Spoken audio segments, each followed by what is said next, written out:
أعوذ بالله السميع العليم من الشيطان الرجيم بسم الله الرحمن الرحيم والصلاة والسلام على رسول الله وبعد السلام عليكم ورحمة الله وبركاته. Chers frères et sœurs, chers téléspectateurs de cette chaîne bénie Sunna TV, soyons les bienvenus au numéro 2 de notre émission Ar-Rihlatu ila Taqwa min Khiyal Ramadan, les voyages vers la piété à travers le mois béni de Ramadan. Chers frères et sœurs, chers téléspectateurs d'ici et d'ailleurs, nous avons à travers notre première présentation parlé sur l'objectif recherché à travers ce mois béni de Ramadan qui est la piété d'Allah subhanahu wa ta'ala. Et nous avons parlé du premier acte à faire, c'est de s'atteler à rechercher le pardon d'Allah subhanahu wa ta'ala et à se repentir. Aujourd'hui, notre émission va porter sur l'une des actions les plus louables pendant ce mois béni de Ramadan, qui est les prières surrogatoires. Ce mois béni de Ramadan est un mois de prière. C'est un mois dans lequel le prophète sallallahu alayhi wa sallam, ses compagnons et les prédécesseurs qui les ont précédés, qui sont venus après eux et qui nous ont précédés, ont tous accompli de façon régulière des prières surrogatoires et surtout de façon efficiente. Parce qu'il ne s'agit pas seulement de prier pour prier. Il faut prier dans la recherche de l'agrément d'Allah subhanahu wa ta'ala. Le prophète sallallahu alayhi wa sallam, il a dit dans un hadith authentique: Man qama Ramadan imanan wa ihtisaban faqad ghufira lahu ma taqaddama min dhanbi. Tout serviteur d'Allah subhanahu wa ta'ala qui aura fait le mois de Ramadan en priant, qui aura prié pendant tout le mois de Ramadan les prières surrogatoires en ayant foi à Allah subhanahu wa ta'ala et en recherchant l'agrément d'Allah subhanahu wa ta'ala. Voilà les deux conditions. Et le professeur il dit, quelle sera sa récompense? On lui pardonnera certes ce qui a précédé de ses péchés. Donc, si ce mois béni de Ramadan est un mois de pardon et un mois de repentir, voilà une action par laquelle on peut avoir le repentir, on peut avoir le pardon d'Allah subhanahu wa ta'ala sans avoir même peut-être à le formuler. Il suffit seulement de passer tout ce mois béni de Ramadan en faisant les prières surrogatoires. Et les prières surrogatoires, c'est le fait par exemple de prier surtout la nuit.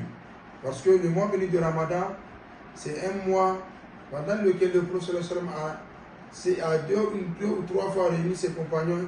Il a prié et les compagnons l'ont suivi. Après, il n'a pas répété, mais cette tradition du prophète était restée dans sa communauté et a été vivifiée de plus par ses compagnons et jusqu'à ce que ça arrive à nous.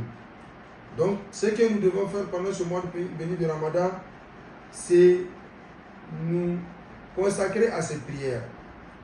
Et le fait de faire ces prières, c'est avoir la concentration dans ces prières, à rechercher l'agrément d'Allah subhanahu wa ta'ala.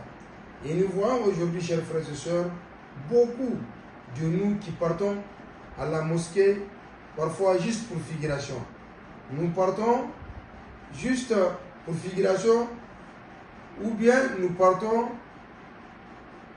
par crainte qu'on nous fasse des reproches. Je viens à la mosquée pour qu'on ne dise pas qu'un tel n'assiste pas aux prières surrogatoires, alors que l'intention doit être purifiée. L'intention doit être la recherche de l'agrément d'Allah subhanahu wa ta'ala. Et parfois, nous choisissons la mosquée où on prie le plus rapidement possible. Et nous avons vu aujourd'hui des mosquées ou des imams auxquels on a donné même des noms de compagnies de transport voyageurs, parce que ces imams accomplissent les prières de façon pressée, de façon qu'aucun des fondements ou aucun des actes obligatoires de la prière ne sera fait convenablement ou conformément à l'enseignement du prophète sallallahu alayhi wa sallam. La lecture est faite de façon hâtive, ou les lettres sont avalés.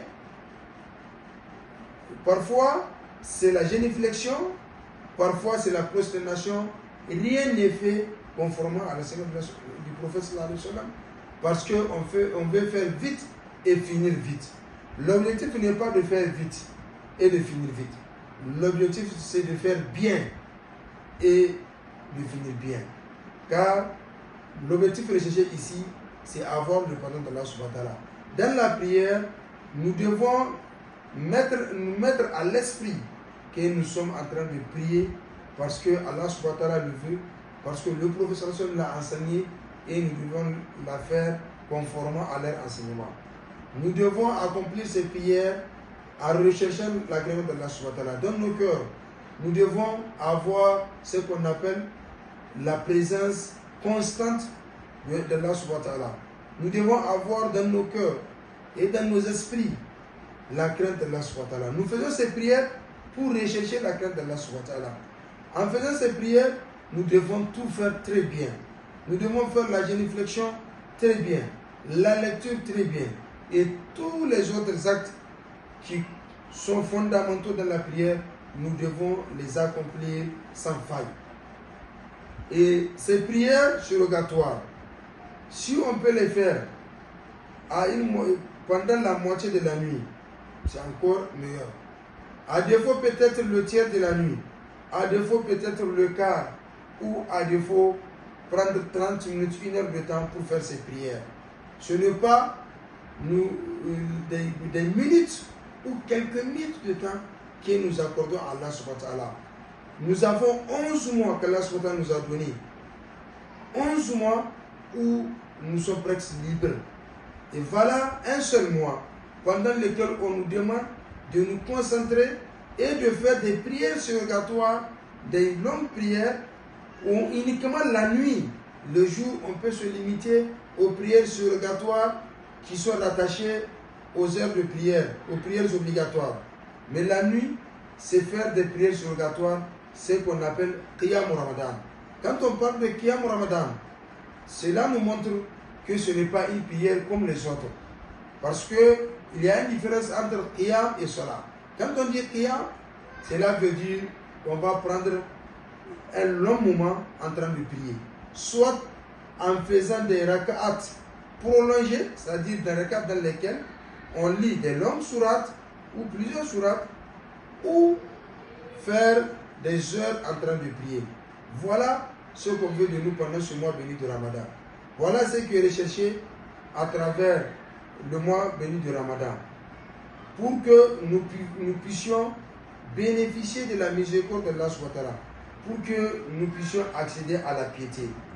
Et nous devons aussi accomplir convenablement les prières obligatoires.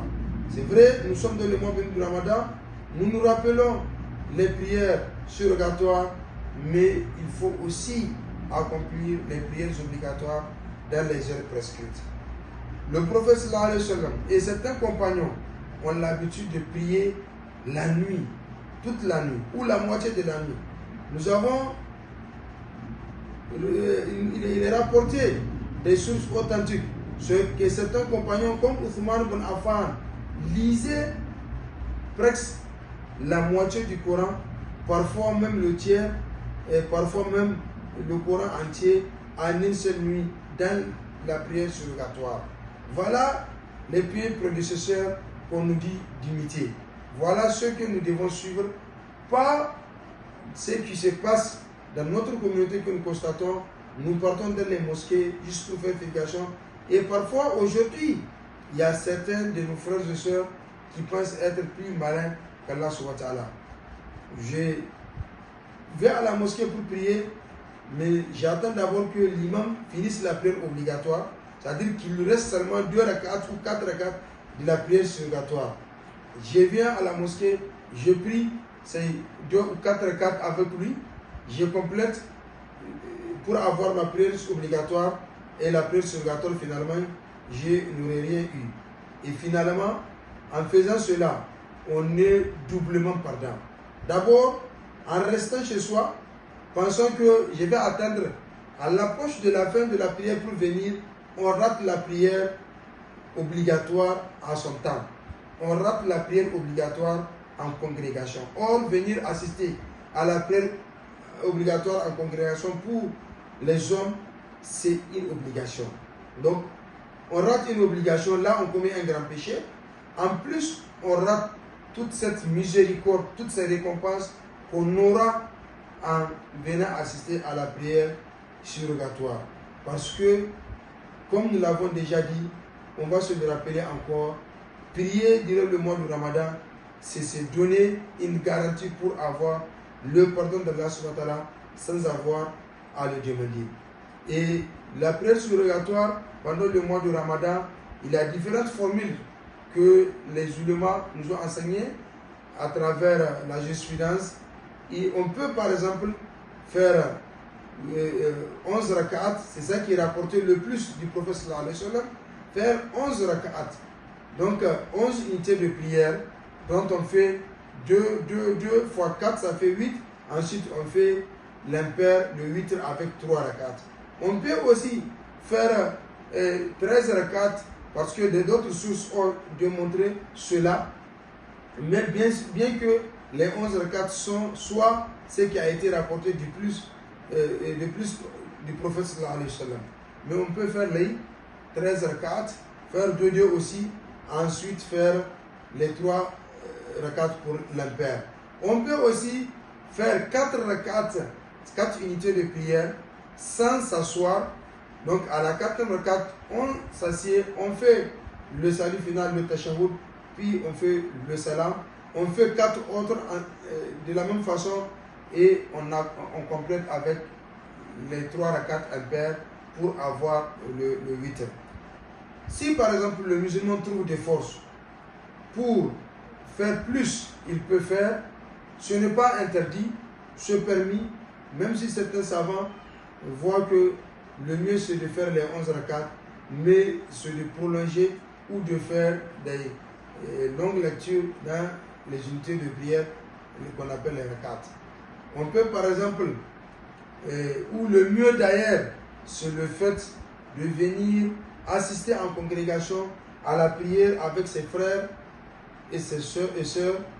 Ensuite, si on trouve de la force dans sa maison, d'accomplir d'autres prières.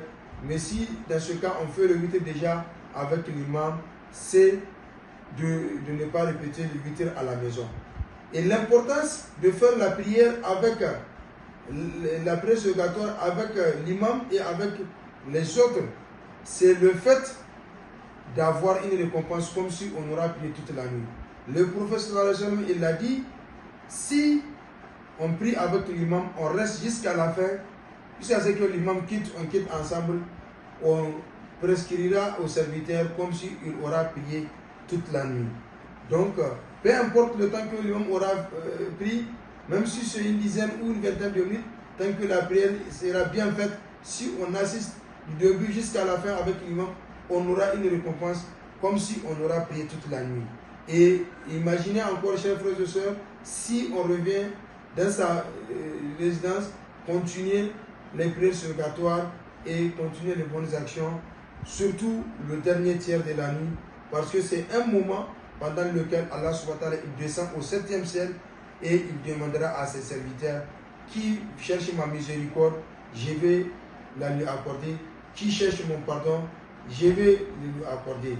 Chers frères et sœurs, nous allons nous arrêter pour ce thème ici. Qu'Allah subhanahu wa ta'ala nous donne la force d'accomplir ces prières. Qu'Allah subhanahu wa ta'ala accepte nos prières et nos jeûnes. Qu'Allah subhanahu wa ta'ala nous fasse bénéficier pleinement de ce mois béni de Ramadan. Nous vous disons à la prochaine présentation, le numéro 3 pour la séance prochaine, Inch'Allah. Subhanakallahumma wa bihamdika nashhadu an la ilaha illa anta nastaghfiruka wa natubu ilayk. Assalamu alaikum wa rahmatullahi wa barakatuh.